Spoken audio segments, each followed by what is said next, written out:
निंगी के past lover ने मरने से पहले उसे सलाह दी थी कि अगर फ्यूचर में तुम किसी से प्यार करो तो अपनी फीलिंग्स को कभी इस तरह से अवॉइड मत करना।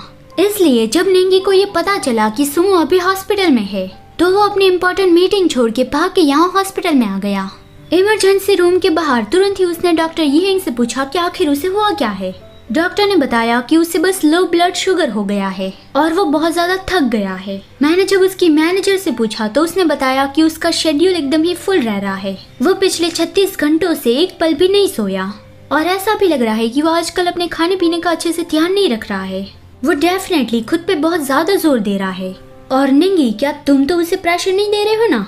निंगी ने उसे दूर किया कि फालतू की बातें मत करो। फिर उसने सुमो की मैनेजर के पास से उसका शेड्यूल मंगवाया। सुमो की मैनेजर निंगी से ये कहना चाहती थी कि बॉस आपको थोड़ा उसका ख्याल रखना चाहिए, लेकिन उसने नहीं कहा। वो भोली भाली बन के चुपचाप खड़ी थी। फिर थोड़ी देर बाद एक मैनेजर को जो कहना चाहिए वो उसने कहा कि इन दिनों शाओमू के शेड्यूल में काफी सारे इवेंट्स डाले गए हैं और उसमें से ज्यादातर तो निंग ग्रुप से ही है।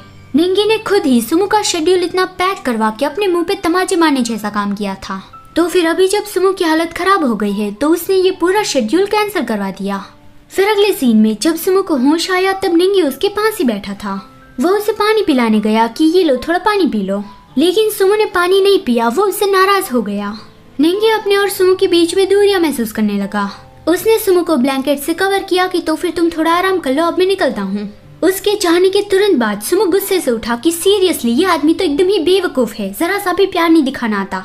सुमो असलियत में ये चाहता था कि निंगी उसे प्यार से मनाए, लेकिन निंगी को ये आता ही नहीं, वो ऐसे ही चला गया।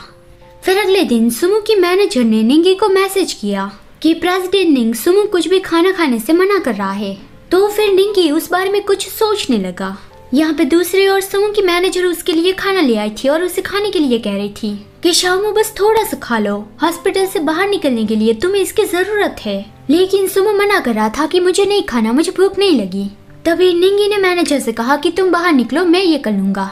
वो अपने साथ सुमो का फेवरेट बेयर केक भी लाया था और वो अपने हाथों से उसे खिला रहा था। तो सुमो सरप्राइज रह गया, लेकिन अब भी वो रूठा हुआ था, इसलिए ऐसे ही उसने निंगी के हाथ से नहीं खा लिया।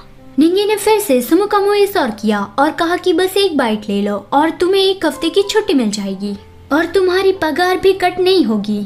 चलो अब इसे ट्राई करके देखो। इन सब की वजह से सुमो की धड़कन बहुत ही तेज हो गई कि उसने कहा कि बस एक बाइट ले लो और 1 हफ्ते का वेकेशन मिल जाएगा। वेकेशन के दौरान भी सैलरी मिलेगी। और उसने प्यार से कहा कि मैं इसे ट्राई करूं।